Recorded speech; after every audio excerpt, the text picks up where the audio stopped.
लेकिन मैं एक बात स्पष्ट करना चाहता हूँ कि देखिए, इन्होंने आकर के मतलब बीजेपी ने, एनडीए ने आकर के पूरे के पूरा जो सेक्टर था, एनजीओ सेक्टर, उसको खत्म करने के लिए इन्होंने उनकी फंडिंग को बंद करने का काम किया।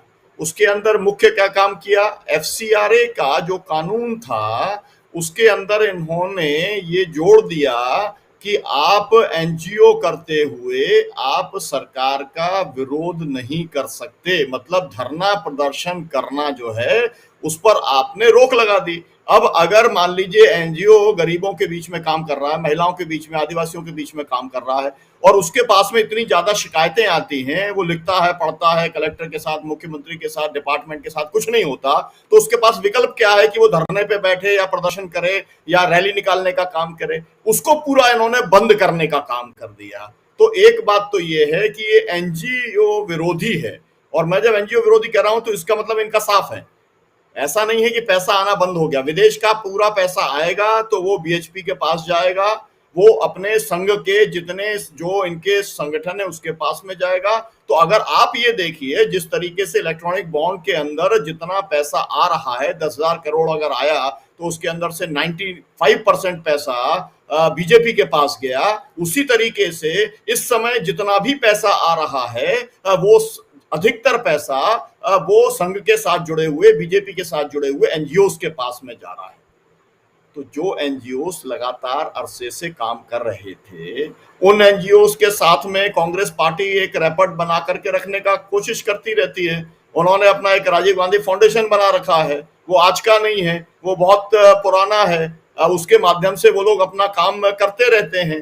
तो इसलिए उससे में कोई मतलब आरोप में कोई ये दम नहीं है ना। कांग्रेस पार्टी को जो काम करना है वो खुद कर सकती है, उसके पास कोई संख्या की कमी थोड़ी है। मतलब इतनी बड़ी पार्टी है तो उसके पास में इतना पुराना उसका इतिहास है, तो उसको ये थोड़ी है कि एनजीओ के 50, 100, 200 लोगों की उसको जरूरत है कोई भीड़ बढ़ाने के लिए, है ना। और जो एनजीओ के लोग हैं वो कोई पॉलिटिकल पार्टी का काम तो कर नहीं सकते हैं। अगर वो करेंगे तो सिविल सोसाइटी के तौर पर उनकी जो पहचान रहती है वो उसके अंदर प्रश्न चिन्ह लग जाता है। तो मेरे को ये लगता है कि ये मामला केवल, जो बात मैंने पहले कही थी मैं उसको रिपीट करता हूं, कि उसको बदनाम करने के लिए, क्योंकि सिविल सोसाइटी इनको प्रमुख दुश्मन के तौर पर दिखलाई पड़ रहा है। इनको लग रहा है कि हम पॉलिटिकल पार्टी को, अपोजिशन को हम दबा सकते हैं, कुचल सकते हैं, बदनाम कर सकते हैं। ईवीएम हमारे पास है, सरकारी मशीनरी हमारे पास है, लेकिन इसका कोई इलाज नहीं ढूंढ पा रहे हैं। और मैं ये भी बता सकता हूं कि वो ढूंढ भी नहीं पाएंगे।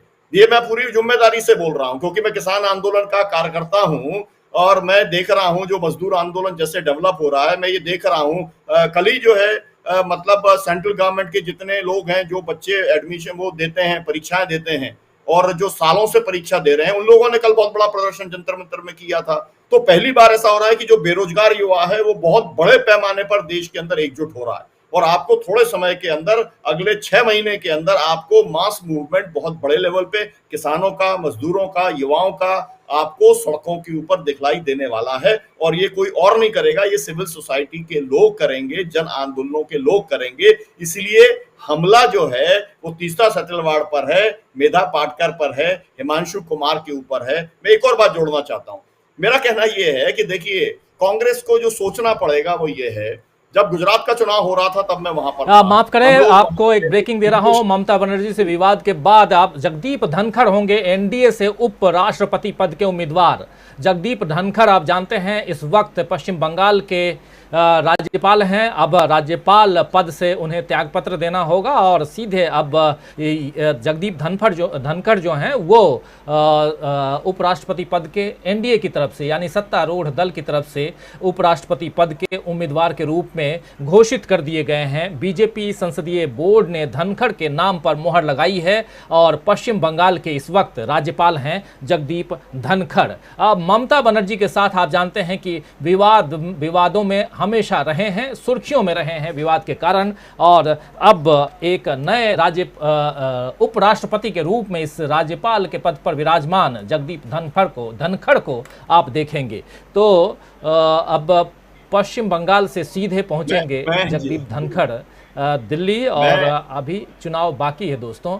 और विपक्ष की नहीं, तरफ मैं से इस पर कौन आने टिप्पणी वाला करना है चाहता ये भी हूँ। दिलचस्प होगा। लेकिन डॉक्टर सुनीलम, चूंकि मैं ये एक ब्रेकिंग न्यूज है मैं और इसके ऊपर पश्चिम बंगाल के राज्यपाल हैं धनखड़ साहब, राजीव जी। लगातार ममता बनर्जी और इनमें जो जोर आजमाइश जो कहें वो हम देखते रहते हैं। और अब यहाँ एक दूसरी लड़ाई जो है वो उपराष्ट्रपति पद के लिए भी लड़ने के लिए वो तैयार दिखाई दे रहे हैं। अभी अभी ये सूचना मिली है जो आप लोगों तक है।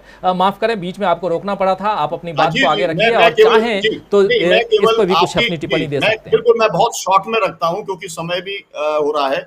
मैं केवल एक बात ये कहना चाहता हूँ कि ये धनखड़ जी को अक्षमता का मतलब ये है कि उनसे जो वो ऑपरेशन की उम्मीद कर रहे थे कि ममता बनर्जी को ठीक-ठाक वो कर देंगे, नहीं तो लॉ एंड सिचुएशन बता करके उस सरकार को भंग करने का काम करेंगे, तो ये बंदा तो इनफेक्टिव निकला, किसी काम का नहीं निकला, इसलिए वहां से हटाएंगे और अब किसी ऐसे व्यक्ति को भेजेंगे।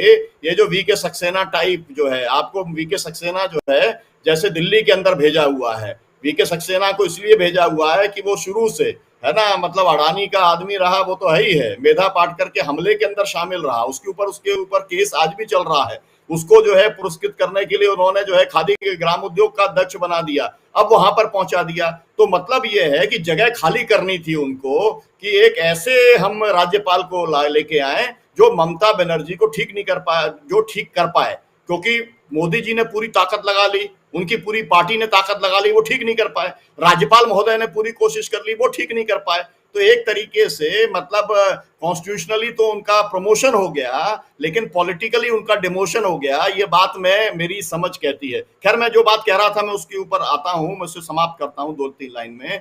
मेरा कहना यह है कि कांग्रेस को ये देखना पड़ेगा कि हम जब गए थे उस समय जो है, जब जिग्नेश मेवानी चुनाव लड़ रहे थे, इंडिपेंडेंट लड़ रहे थे, कांग्रेस ने सीट छोड़ी थी, बड़ा बड़ा काम किया था, अपनी ट्रेडिशनल सीट को छोड़ा था।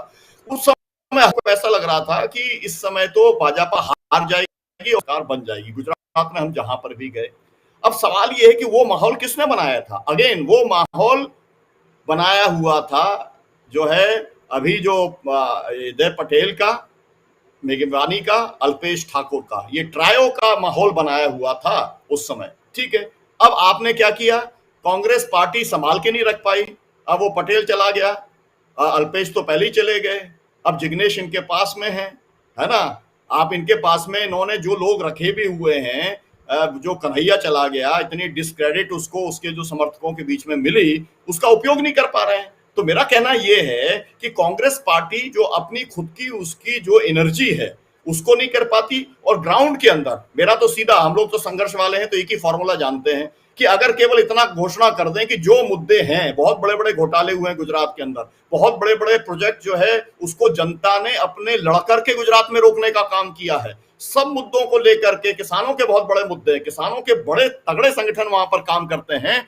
आप मैदान में उतर जाइए, आप जेलें भरने का काम कर दीजिए, एक बार अगर ये काम शुरू करेंगे आपको पूरा का पूरा रिजल्ट पलट जाएगा। लेकिन अगर आपको लगता है कि पवन खेड़ा जी के बयान से या कोई के भी बयान से पॉलिटिक्स ग्राउंड पे कुछ बदलती है, तो एक्चुअली बदलती नहीं है, ग्राउंड के ऊपर ग्राउंड की ही पॉलिटिक्स करनी पड़ती है।